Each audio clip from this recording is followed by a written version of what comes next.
வணக்கம் நண்பர்களே, நான் கீதா. இன்று நான் உங்களுக்கு சொல்லப்போகும் கதை என்னுடைய வாழ்க்கையில் நடந்த ஒரு உண்மை சம்பவம். என்னுடைய கணவர் ரவி பற்றியும் என்னை முற்றிலும் மாற்றிப் போட்ட அந்த விசித்திரமான இரவு பற்றியும் தான் நான் இப்போது சொல்லப்போகிறேன். ரவி என்னை விட வயதில் மூத்தவர். எங்களுக்கு திருமணமாகி 5 வருடங்கள் ஆகியிருந்தன. அப்போது நாங்கள் ஒரு வாடகை வீட்டில் வசித்து வந்தோம். எங்களுக்கு குழந்தை இல்லை. ரவி ஆட்டோ ஓட்டுநராக வேலை செய்தார். இரவு பகலாக உழைத்து நல்ல பணமும் சம்பாதித்தார். ஆனால் ஒரு கட்டத்தில் அவரது நடத்தையில் மாற்றம் ஏற்படத் தொடங்கியது. ரவி வீட்டு விஷயங்களில் கவனம் செலுத்துவதை நிறுத்திவிட்டார். சரியான நேரத்தில் வீட்டிற்கு வருவதும் இல்லை. வீட்டிற்கு தேவையான பொருட்கள் வாங்குவதில் அவருக்கு எந்த ஆர்வமும் இல்லை. அவர் வீட்டிற்கு வந்தால் வேகமாக தயாராகி மீண்டும் கிளம்பி போய்விடுவார். இந்த மாற்றம் எனக்குள் பல கேள்விகளை எழுப்பியது. ஒரு இரவு அவர் தூங்கும்போது நான் இதை பற்றி பேச முயற்சித்தேன். ஆனால் அவர் பேச மறுத்துவிட்டார். "உனக்கு என்ன குறைச்சல்? நான் வெளியில் கடுமையாக உழைத்து கொண்டிருக்கிறேன். எனக்கு நிறைய டென்ஷன் இருக்கு. நீ என்னை தொந்தரவு செய்யாதே" என்று கடுமையாக பேசினார். நான் அன்புடன் கேட்டேன், "உங்களுக்கு என்ன கவலை? என்கிட்ட சொல்லுங்களேன்." ஆனால் அவர், "எனக்கு எந்த டென்ஷனும் இல்லை, நீ தூங்கு" என்று சொல்லி திரும்பி படுத்துக்கொண்டார். ஆனால் சிறிது நேரத்தில் அவர் என் பின்னால் வந்து என்னை அணைத்து கொண்டார். அந்த இரவு முழுவதும் நாங்கள் இருவரும் ஒன்றாக இருந்தோம். பல நாட்களாக அவர் காட்டாத அனைத்து அன்பையும் அன்று ஒரே நாளில் காட்டினார். காலையில் நான் சீக்கிரம் எழுந்திருக்க முடியவில்லை. அவர் எனக்கு முன்னதாக எழுந்து வேலைக்கு கிளம்பிவிட்டார். அன்று அவர் மீதிருந்த எனது சந்தேகம் முற்றிலும் மறைந்துவிட்டது. அவர் வேலை அழுத்தத்தில் இருந்ததால்தான் இப்படி நடந்து கொண்டார் என்று நான் நம்பினேன். நானும் இயல்பு வாழ்க்கைக்கு திரும்பி வீட்டு வேலைகளை கவனிக்கத் தொடங்கினேன். ரவிக்கு மீண்டும் டென்ஷன் கொடுக்கக்கூடாது என்று முடிவு செய்தேன். வீட்டிற்கு தேவையான அனைத்து பொருட்களையும் நானே வாங்கிக் கொள்ளத் தொடங்கினேன். ஆனால் ஒரு நாள் ரவி என்னிடம், "நான் இன்று இரவு வரமாட்டேன். என் நண்பர்களுடன் வெளியூர் போகிறேன்" என்று சொன்னார். நான் கேட்டேன், "நான் தனியாக இருக்கிறேனே, உங்களுக்கு கவலை இல்லையா?" அதற்கு அவர், "பயப்படாதே. ஏதாவது பயமாக இருந்தால் ஃபோன் பண்ணு. நான் காலையில் சீக்கிரம் வந்துவிடுகிறேன்" என்று சொல்லிச் சென்றார். ஆனால் அதன் பிறகு அவர் எனக்கு ஃபோன் செய்யவே இல்லை. அந்த இரவு நான் வீட்டில் தனியாக இருந்தேன். தூங்கும்போது மிகவும் பயமாக இருந்தது. அதனால் பக்கத்து வீட்டில் இருந்த சுமதியை கூப்பிட்டேன். "என் கணவர் இன்று வீட்டிற்கு வரவில்லை. எனக்கு மிகவும் பயமாக இருக்கிறது. நீ வந்து என்னுடன் படுத்துக்கலையா?" என்று கேட்டேன். சுமதி சொன்னாள், "என் கணவர் குடித்துவிட்டு வந்திருக்கிறார். அவரை கவனிக்க என்னால் முடியவில்லை. நான் வர முடியாது. ஆனால் ஒரு வேலை செய், சூர்யாவை அனுப்புகிறேன்." சூர்யா அவளுடைய மகன். அவனுக்கு வயது 17. அப்போது 11ஆம் வகுப்பு படித்துக் கொண்டிருந்தான். சூர்யா தனது புத்தகங்களுடன் வந்தான். "ஆண்டி, நீங்கள் தூங்குங்கள். நான் படித்துக் கொண்டிருக்கிறேன்" என்று சொல்லி படிக்க ஆரம்பித்தான். நான், "உனக்கு தூக்கம் வந்தால் நீயும் தூங்கு. நாள் முழுக்க வேலை செய்ததால் எனக்கும் சோர்வாக இருக்கிறது" என்று சொல்லி படுத்துக்கொண்டேன். நான் அரைகுறை தூக்கத்தில் இருந்தேன்.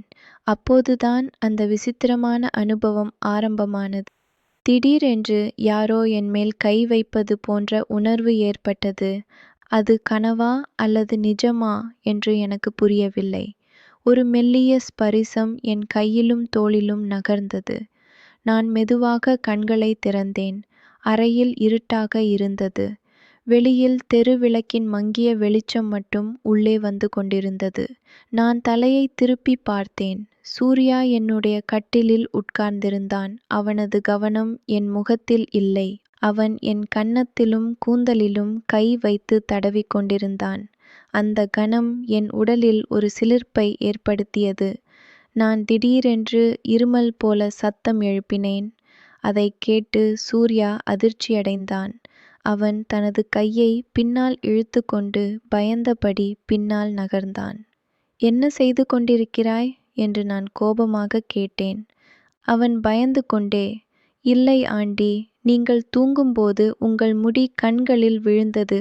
அதை நான் விலக்கினேன். வேறு எந்த எண்ணத்திலும் இதை செய்யவில்லை என்று சொன்னான். நான் அவனை உற்று நோக்கினேன். எனக்கு முழுமையான நம்பிக்கை ஏற்படவில்லை. ஆனால் அவன் வெறும் பையன் என்பதால் நான் அதை பெரிதாக்காமல் விட்டுவிட்டேன். நான் எழுந்து உட்கார்ந்து தண்ணீர் குடித்துவிட்டு மீண்டும் படுத்துக்கொண்டேன். சூர்யா மீண்டும் படிக்கத் தொடங்கினான். உங்களுக்கு இந்த கதை எப்படி இருந்தது? அடுத்து என்ன நடந்தது என்று தெரிந்து கொள்ள ஆவலாக இருக்கிறீர்களா? என்றால் இந்த பதிவை லைக் செய்து உங்கள் நண்பர்களுடன் பகிர்ந்து கொள்ளுங்கள். அடுத்த பாகத்தில் மேலும் சுவாரஸ்யமான திருப்பங்கள் உண்டு. நான் மீண்டும் படுத்துக்கொண்ட பிறகு எனக்கு ஒரு விசித்திரமான கனவு வந்தது. அந்த கனவில் சூர்யா தனது புத்தகங்களை ஒதுக்கி வைத்துவிட்டு என்னுடைய பக்கத்தில் வந்தான். அவன் என்னுடைய உடலில் கை வைக்க ஆரம்பித்தான். மெதுவாக என்னுடைய சட்டையை கழற்ற முயன்றான். பின்னர் என் உச்சந்தலையிலிருந்து உள்ளங்கால் வரை அவனது விரல்கள் படர்ந்தன. நான் அவனது கையை பிடிக்க முயன்றபோது அவன் என் கையை தட்டிவிட்டு என் கால்களை விலக்கி அந்த இடத்தில் அழுத்தத் தொடங்கினான். 17 வயதான சூர்யா நான் பெரியவளாக இருந்தும் என்னை ஒரு சொர்க்கத்தில் ஆழ்த்தினான். அவன் என்னை படுக்கையில் புரட்டி போட்டு முடித்தான். பின்னர் எழுந்து தனது இடத்தில் சென்று படுத்து கொண்டான். இதை பார்த்ததும் நான் தூக்கத்திலிருந்து விழித்தெழுந்து உட்கார்ந்தேன். அப்போது சூர்யா நன்றாக தூங்கிக் கொண்டிருந்தான். இது ஒரு கனவாக இருக்குமா என்று நினைத்தேன். ஆனால் இந்த முறை என் உடல் முழுவதும் வலித்தது. நான் எழுந்து என்னுடைய கலைந்திருந்த சேலையை சரி செய்து கொண்டு மீண்டும் படுத்தேன். காலையில் எழுந்தபோது எனக்கு மிகவும் கஷ்டமாக இருந்தது. நான் சீக்கிரம் எழுந்து பாத்ரூமுக்கு சென்றேன். அங்கு கண்ணாடியில் என்னை பார்த்தபோது என் உடல் முழுவதும் சிவந்து காணப்பட்டது. எனக்கு ஒன்றுமே புரியவில்லை. மனதில் பல சந்தேகங்கள் வர ஆரம்பித்தன. நான் சூர்யாவை கூப்பிட்டு கேட்டேன், சூர்யா, நேற்று இரவு யாராவது வந்தார்களா? அவன், இல்லையே ஆண்டி, ஏன் அப்படி கேட்கிறீர்கள் என்று பதிலளித்தான். நான் மீண்டும் கேட்டேன், அப்படியானால் நீ நேற்று இரவு முழுவதும் என்ன செய்து கொண்டிருந்தாய்? அதற்கு அவன், ஒன்றுமில்லை, கொஞ்ச நேரம் படித்தேன், பிறகு தூங்கிவிட்டேன். அதன் பிறகு என்ன நடந்தது என்று எனக்கு தெரியாது என்று சொன்னான். நான் சரி என்று சொன்னேன். சூர்யா ஒரு வார்த்தை கூட பேசாமல் அங்கிருந்து சென்று விட்டான். எனக்கு என்ன செய்வதென்றே தெரியவில்லை. அதன் பிறகு நான் ரவிக்கு போன் செய்தேன். ரவி யாரிடமோ பேசிக் கொண்டிருந்தான். அவன் போனை வைத்து விட்டான். சிறிது நேரத்தில் அவன் எனக்கு போன் செய்து நான் வீட்டிற்கு வந்துவிட்டேன் என்று சொல்லிவிட்டு போனை வைத்தான். நான் எழுந்து வீட்டு வேலைகளை செய்ய ஆரம்பித்தேன். ஆனால் நேற்று இரவு நடந்த சம்பவம் என் மனதில் ஓடிக்கொண்டே இருந்தது. 1 மணி நேரத்திற்கு பிறகு ரவி வீட்டிற்கு வந்தான். அவனுடைய முகம் மிகவும் சோர்வாக இருந்தது. ஆனால் கொஞ்சம் மகிழ்ச்சியும் தெரிந்தது. நான் கேட்டேன், என்னாச்சு? நேற்று ஃபோன் இல்லை, மெசேஜ் இல்லை. அவன் சாதாரணமாக சொன்னான், சாரி, என் ஃபோன் விச் ஆஃப் ஆகிவிட்டது. நண்பனுடைய வீட்டில் படுத்து கொண்டேன். நான் எதுவும் பேசவில்லை. ரவிக்கு சாப்பாடு பரிமாறினேன். வீட்டில் அமைதி நிலவியது. ஆனால் என் மனதில் இப்போது 2 கேள்விகள் இருந்தன. முதலாவது, ரவி ஏன் வீட்டில் இருந்து விலக ஆரம்பித்தார்? இரண்டாவது, சூர்யா அந்த இரவு ஏன் விசித்திரமாக நடந்து கொண்டான்? எனக்கு ரவி மீதும் சூர்யா மீதும் சந்தேகம் வந்தது. ஒருவேளை அது கனவாக இருந்தால் என் உடல் ஏன் வலித்தது? எனக்கு சூர்யா மீதுதான் அதிக சந்தேகம் வந்தது. அவனும் எதுவும் சொல்ல தயாராக இல்லாததால் நான் ஒரு திட்டம் தீட்டினேன். நான் ரவியிடம், நீங்கள் அடுத்த நாள் இரவு எப்போது வெளியில் போகிறீர்கள் என்று கேட்டேன். அவர், எப்போது வாடகைக்கு ஆட்டோ கிடைக்குமோ அப்போது போவேன், உனக்கு சொல்கிறேன் என்று பதிலளித்தார். நான் எதிர்பார்த்தபடியே அது நடந்தது. ஒரு நாள் ரவி, ஒரு இடத்தில் வாடகைக்கு ஆட்டோ ஓட்ட கிடைத்திருக்கிறது. திரும்பி வர இரவு ஆகும். நீ சாப்பிட்டு விட்டு தூங்கு என்று சொல்லிச் சென்றார். எனக்கு இதுவே தேவையாக இருந்தது. நான் உடனடியாக சுமதிக்கு போன் செய்து, வந்து என்னுடைய வீட்டில் என்னுடன் படுத்துக்கொள்கிறாயா என்று கேட்டேன். சுமதி, உனக்கு என் கணவரை பற்றி தெரியுமே, ஒரு வேலை செய், சூர்யாவை அனுப்புகிறேன் என்றாள். நான் சரி அனுப்பு என்று சொன்னேன். சூர்யா தனது புத்தகங்களுடன் வரத் தயாரானான். எங்கள் வீடுகளுக்கு இடையே அதிக தூரம் இல்லை. ஒரு வீட்டைத் தாண்டித்தான் போக வேண்டும். நாங்கள் நடந்து சென்றோம். நான் முன்னால் நடந்தேன். அவன் பின்னால் வந்தான். நான் திரும்பிப் பார்க்கும்போதெல்லாம் அவன் என் மீது ஒரு கூர்ந்த பார்வையை வைத்திருந்தான். என்னுடைய உயரமான ஒல்லியான உடல்வாகு, சிவந்த நிறம், மென்மையான முகம், என்னுடைய நடையிலிருந்த தன்னம்பிக்கை, இவை அனைத்தும் யாரையும் ஒரு நிமிடம் பார்க்க வைத்தன. நாங்கள் வீட்டிற்கு வந்து சேர்ந்தோம். நேரம் அதிகமாகிவிட்டதால் சூர்யா, நீங்கள் தூங்குங்கள், நான் படிக்கிறேன் என்றான். நான், உனக்கு தண்ணீர் ஏதாவது வேண்டுமா என்று கேட்டேன். அவன், வேண்டாம், நான் சாப்பிட்டுவிட்டு வந்துவிட்டேன் என்றான். நான் எழுந்து, நான் இப்போது வந்து விடுகிறேன் என்று சொல்லி பாத்ரூமுக்கு சென்றேன். திரும்பி வந்தபோது யாரும் நினைக்காத வகையில் என் மொபைலில் வீடியோ ரெக்கார்டிங் ஆன் பண்ணு, அதை டிவியின் மேல் வைத்து விட்டு வந்தேன். இது சூர்யாவுக்கு தெரியாது. நான் என்னுடைய படுக்கையில் படுத்துக்கொண்டேன். இந்த கதை உங்களுக்கு பிடித்திருக்கிறதா? அடுத்து என்ன நடந்தது என்று ஆவலாக இருக்கிறீர்களா? அப்படியென்றால் இந்த வீடியோவை லைக் செய்து கமெண்டில் உங்கள் கருத்துக்களை பகிர்ந்து கொள்ளுங்கள். சேனலை சப்ஸ்கிரைப் செய்ய மறந்து விடாதீர்கள். அடுத்த பாகத்தில் மேலும் சுவாரஸ்யமான திருப்பங்கள். நான் படுக்கையில் படுத்துக்கொண்டு சூர்யா என்ன செய்கிறான் என்று கவனித்துக் கொண்டிருந்தேன். நான் தூங்குவது போல் நடித்தேன். ஆனால் என் கண்கள் மூடப்பட்டிருந்தாலும் என் மனம் முழுமையாக விழிப்புடன் இருந்தது. சூர்யா சிறிது நேரம் படித்து கொண்டிருந்தான். பிறகு மெதுவாக எழுந்தான். அவன் என்னுடைய பக்கத்தில் வந்தான். அவனது கை என்னுடைய ஜாக்கெட் மீது பட்டது. அந்த ஸ்பரிசத்தில் என் மூச்சு தடுமாறியது. அடுத்த சில வினாடிகளில் அவன் என்னை தன்னுடைய பக்கமாக இழுத்தான். என் உதடுகளில் அவனது ஆவலான ஸ்பரிசம் பட்டது. அவன் என்னுடைய கால்களை மெதுவாக விலக்கினான். அப்போது நான் மெதுவாக என் கண்களை திறந்தேன். சூர்யா என்னை பார்த்தான். அவனுக்கு என்ன செய்வதென்றே தெரியவில்லை. அவன் கைகள் நின்றுவிட்டன. ஆனால் அவனால் எதுவும் பேச முடியவில்லை. நான் கண்களை திறந்து பார்த்தபோது சூர்யா பயந்து கொண்டே என்னை பார்த்து கொண்டிருந்தான். அவன் மெதுவாக எழுந்து தனது உடைகளை சரி செய்து கொண்டு அமைதியாக தனது புத்தகங்களை எடுத்து படிக்க ஆரம்பித்தான். நானும் மெதுவாக சேலையை சரி செய்து கொண்டு அவனுடைய பக்கத்தில் சென்று உட்கார்ந்தேன். நீ என்ன செய்து கொண்டிருக்கிறாய் என்று நான் கேட்டேன். அவன் ஒன்றுமில்லை என்று சொல்லி வீட்டை விட்டு வெளியே போக முயற்சித்தான். நான் அவனை தடுத்தேன். நான் மெதுவாக சூர்யாவின் காதுக்கு பக்கத்தில் சென்று கிசுகிசுக்க ஆரம்பித்தேன். சூர்யா, உனக்கு என்ன வேண்டும் என்று தெளிவாக சொல்லு என்று கேட்டேன். என் கையை அவனுடைய இடுப்புக்கு கீழே நகர்த்தி நான் அவனை பிடித்து கொண்டேன். அவன் கொஞ்சம் அசைய ஆரம்பித்தான். அவனுடைய கண்களில் இருந்த ஆசை எனக்கு தெளிவாக தெரிந்தது. நான் அவனுடையதை லேசாக விலக்கினேன். அந்த ஸ்பரிசத்திலிருந்து அந்த நேரத்தில் என்னுடன் இருக்க அவனுடைய ஆவல் அதிகமாக இருந்தது என்பது எனக்கு புரிந்தது. அவன் உடலிலிருந்தும் அது தெரிந்தது. ஆனால் அவன் மிகவும் பயந்திருந்தான்.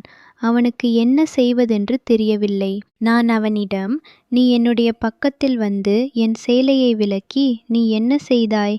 இதையா நீ படித்து கொண்டிருந்தாய் என்று கேட்டேன். அவன், இல்லை, நான் அப்படி செய்யவில்லை என்று எதுவும் பேச முடியாமல் மிகவும் பயந்தான். நான் அவனிடம் அதன் பிறகு சொன்னேன், சூர்யா, நீ என்னுடன் படுத்து கொண்டாலும் இனி இப்படி எதுவும் செய்யாதே. அவனுக்கு நல்ல பாடம் கிடைத்தது.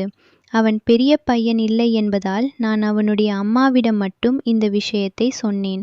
இந்த விஷயத்தை ரவியிடம் சொல்லியிருந்தால் பெரிய சண்டையே ஏற்பட்டிருக்கும். ஆனால் நான் ரவியிடம் சொல்லவில்லை. ஏனென்றால் ரவி மீது எனக்கு ஏற்கனவே சந்தேகம் இருந்தது. ஒரு நாள் ரவி குளித்து கொண்டிருந்த போது நான் அவருடைய மொபைலை எடுத்தேன். மொபைலில் பார்த்தபோது ஒரு பெண்ணுடன் அவர் இருந்த புகைப்படங்கள் இருந்தன. அவர் வெளியில் சுற்றி கொண்டிருந்தார். ஹோட்டல் புகைப்படங்களும் இருந்தன. அதை பார்த்தது நான் அதிர்ச்சியடைந்தேன். நான் அவரிடம் கேட்கலாமா என்று இருந்தபோது அவர் வெளியே வந்து, ஏன் மொபைல் எடுக்கிறாய்? என்ன செய்கிறாய்? அதை இங்கே கொடு என்று சொல்லிவிட்டு வேகமாக வேலைக்கு கிளம்பி போய்விட்டார். அவர் வெளியே போகும்போது அவருடைய முகத்தில் ஒரு விசித்திரமான தன்னம்பிக்கை இருந்தது. அவர் யாரையோ சந்திக்கப் போகிறார் என்று நான் உறுதியாக நம்பினேன். அவருடைய வாழ்க்கையில் இன்னொருத்தி வந்திருந்தாள். அன்று நான் அவரை பின்தொடர முடிவு செய்தேன். துப்பட்டாவால் முகத்தை மறைத்துக்கொண்டு சாதாரண உடை அணிந்து ஸ்கூட்டியில் மெதுவாக அவரை பின்தொடர்ந்தேன். அவர் ரயில்வே ஸ்டேஷனை நோக்கி சென்றார். என் இதயம் படபடக்க ஆரம்பித்தது. ஒரு கட்டத்தில் அவர் ஒரு காஃபி கடை பக்கத்தில் நின்று ஒரு பெண்ணுக்காக காத்திருக்க ஆரம்பித்தார். 5 நிமிடங்களில் அந்த பெண் வந்தாள். உயரமானவள், சிவந்த நிறம், கூந்தலை அவிழ்த்துவிட்டிருந்தாள். ஸ்மார்ட்டான உடையில் சினிமா நடிகை போல் இருந்தாள். என் மூச்சு நின்றது போல் உணர்ந்தேன். அவர் அவளுடைய கையை பிடித்துக்கொண்டு இருவரும் உள்ளே சென்றனர். நான் எதிரில் இருந்த பூங்காவில் ஒரு மரத்தின் பின்னால் மறைந்து கொண்டு நின்றேன். என் மூச்சு ஆழமாக இருந்தது. கண்களில் நீர் வழிய ஆரம்பித்தது.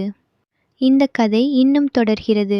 அடுத்து என்ன நடந்தது என்று அறிய ஆர்வமாக உள்ளீர்களா? என்றால் இந்த வீடியோவை லைக் செய்து உங்கள் நண்பர்களுடன் பகிர்ந்து கொள்ளுங்கள். அடுத்த பாகத்தில் மேலும் சுவாரஸ்யமான திருப்பங்கள் காத்திருக்கின்றன. அவர்கள் இருவரும் உள்ளே பேசிக் கொண்டிருந்தனர். அந்த பெண் சிரித்துக்கொண்டே இருந்தாள். ரவி அவளை பார்த்து கொண்டே இருந்தான். இவர் என்னுடைய கணவரே இல்லை. என்னுடன் இந்த மாதிரி அமைதியாக பேசவோ சந்தோஷமாக இருக்கவோ அவர் நேரம் கொடுத்ததில்லை. இங்கே அவர் முழுவதுமாக அந்த பெண்ணுடன் சந்தோஷமாக இருந்தார். என்னுடைய கையில் போன் இருந்தது.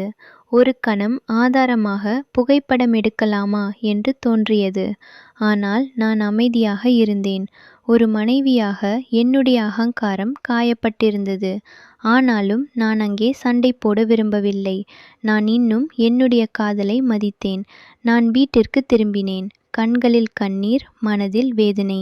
அந்த இரவு அவர் வீட்டிற்கு வந்தபோது எப்போதும் போலவே நடந்து கொண்டார். ரொம்ப டயர்டாக இருக்கிறது, ஆஃபீஸ் வேலை அதிகம் என்று சொல்லிவிட்டு படுக்கை அறைக்கு சென்றார். நான் அமைதியாக மௌனமாக இருந்தேன். எனக்கு கோபம் அதிகமானது. என்னுடைய கணவர் எனக்கு துரோகம் செய்கிறார். அவர் இரவு பகலாக வேலை செய்யவில்லை. ஒரு பெண்ணுடன் சுற்றி கொண்டிருந்தார். இதற்கு பிறகு ஒரு நாள் அவர் என்னிடம், நண்பர்களுடன் சுற்றுலா போகிறேன், 4 நாட்கள் ஆகும், நாங்கள் வெகு தூரம் போகிறோம் என்று சொன்னார். நம்மளா சரி என்றேன். நான் கோபத்தில் இருந்தேன். என்னுடைய கணவரை விவாகரத்து செய்யலாமா என்று யோசித்து கொண்டிருந்தேன். அவரை விவாகரத்து செய்துவிட்டு என்னுடைய பெற்றோருடன் போகலாம் என்று நினைத்தேன். ஆனால் விவாகரத்துக்கு பிறகு பெற்றோர் எவ்வளவு காலம் இருப்பார்கள்? கடைசியில் நான் தனியாகத்தான் இருக்க வேண்டும். அதனால் நான் என்னுடைய கணவரை மாற்ற முயற்சி செய்யலாம் என்று நினைத்தேன். ஆனால் 4 நாட்களுக்குப் பிறகு அவர் திரும்பி வரவே இல்லை. அதன் பிறகு எனக்கு தெரிந்தது, அவர் சுற்றுலா சென்ற இடத்தில் போலீசாரால் கைது செய்யப்பட்டிருக்கிறார். இந்த செய்தி எனக்கு டிவியில் கிடைத்தது. அந்த பெண்ணை சுற்றுலாவில் அழைத்துச் சென்று அங்கிருந்த ஒரு மலையிலிருந்து தள்ளிவிட்டார். அந்த பெண் இறந்துவிட்டாள். அது காரணமாக அவர் கைது செய்யப்பட்டார். அவருக்கு கடுமையான தண்டனையும் கிடைத்தது. என்னோட கணவர் எனக்கு துரோகம் செய்தது மட்டுமல்லாமல் ஒரு அப்பாவி பெண்ணின் உயிரையும் பறித்திருக்கிறார். அவர் அந்த பெண்ணுடன் பழக ஆரம்பித்ததிலிருந்தே அவருடைய பேச்சிலும் நடத்தையிலும் ஒரு வித்தியாசம் இருந்தது. அவர் கொஞ்சம் மனநிலை பாதிக்கப்பட்டவர் போல நடந்து கொண்டார் என்பதை நான் அவருடன் இருந்ததால் தெரிந்து கொண்டேன். இது எனக்கு மிகவும் அதிர்ச்சியை அளித்தது. நான் ரொம்பவே கவலைப்பட்டேன். என்னுடைய கணவருக்கு விவாகரத்து கொடுக்க நினைத்தேன். ஆனால் அவர் ஒரு பெண்ணின் உயிரை எடுத்திருக்கிறார். அது எனக்கு இன்னும் கோபத்தை அதிகப்படுத்தியது. நான் அவரை பார்க்க செல்லவே இல்லை. அவர் எங்கு இருக்கிறார், என்ன செய்கிறார் என்று எனக்கு எந்த கவலையும் இல்லை. நான் நேராக என்னுடைய பெற்றோர் வீட்டிற்கு வந்துவிட்டேன். இப்போது நான் என் பெற்றோருடன் வாழ்ந்து கொண்டிருக்கிறேன். நான் சொந்தமாக ஒரு தொழிலை தொடங்கி அதை நடத்தி கொண்டு வருகிறேன். என்னுடைய பெற்றோரை என்னுடைய வருமானத்தில் இருந்து நான் கவனித்து கொண்டிருக்கிறேன். இப்படித்தான் என்னுடைய வாழ்க்கை போய்கொண்டிருக்கிறது. இரவில் தூங்கும்போது எனக்கு சூர்யாவின் நினைவு வரும். நான் அவனை அடித்ததற்காக இப்போது மிகவும் வருத்தப்படுகிறேன். ஒரு நாள் சூர்யாவைப் போலவே இருந்த ஒரு பையன் என்னுடைய வீட்டிற்கு வந்தான். என்னுடைய பெற்றோர்கள் திருமண நிகழ்ச்சிக்கு சென்றிருந்தனர். நான் அவனை என்னுடன் படுக்க அழைத்தேன். ஆனால் இவன் சூர்யாவை விட கொஞ்சம் கொள்ளையாக இருந்தான். தனிமையில் இருந்த நான் பழைய நினைவுகளில் அவனை என்னுடன் படுக்க அழைத்தேன். ஆனால் என்னுடைய கணவர் ரவியால் காயப்பட்டிருந்தாலும் தனிப்பட்ட ஆசைகளுக்காக பக்கத்து வீட்டு இளைஞர்களை பயன்படுத்துவது சரியான தீர்வு இல்லை என்பதை உணர்ந்தேன். அந்த பையன் சூர்யா இல்லை என்பது மட்டுமல்ல, மீண்டும் அதே தவறை செய்ய நான் விரும்பவில்லை. இந்த கதை உங்களுக்கு பிடித்திருக்கிறதா? அடுத்து என்ன நடந்தது என்று தெரிந்து கொள்ள ஆவலாக இருக்கிறீர்களா? என்றால் இந்த வீடியோவை லைக் செய்து கமெண்டில் உங்கள் கருத்துக்களை பகிர்ந்து கொள்ளுங்கள். சேனலை சப்ஸ்கிரைப் செய்ய மறந்து விடாதீர்கள். ரவியின் துரோகத்தால் ஏற்பட்ட வெறுமை உணர்வை இன்னொரு தவறான உறவு மூலம் நிரப்ப முயற்சிக்காமல் என்னுடைய சுயமரியாதையும் தன்னம்பிக்கையும் மீட்டெடுக்க நான் முயற்சி செய்தேன். சூர்யா தொடர்பான பழைய நினைவுகளில் இருந்து வெளியேறி என்னை பற்றியும் என் பெற்றோர் பற்றியும் மட்டுமே கவனம் செலுத்த ஆரம்பித்தேன். ரவியின் கைது என்னை ஒரு பெண்ணாக சுயாதீனமான வாழ்க்கைக்கு தள்ளியது. கணவனால் துரோகம் செய்யப்பட்ட ஒரு பெண் பழிவாங்கலோ அல்லது சலனங்களோ இன்றி தன்னுடைய தனிப்பட்ட சுயமரியாதையை மீட்டெடுத்து அமைதியான புதிய வாழ்க்கையை தொடங்கும் விடுதலை பயணமாக இது அமைந்தது. நான் இப்போது முற்றிலும் மாறிவிட்டேன். பழைய கீதா இல்லை. நான் சுயாதீனமான வலிமையான பெண்ணாக மாறியுள்ளேன்.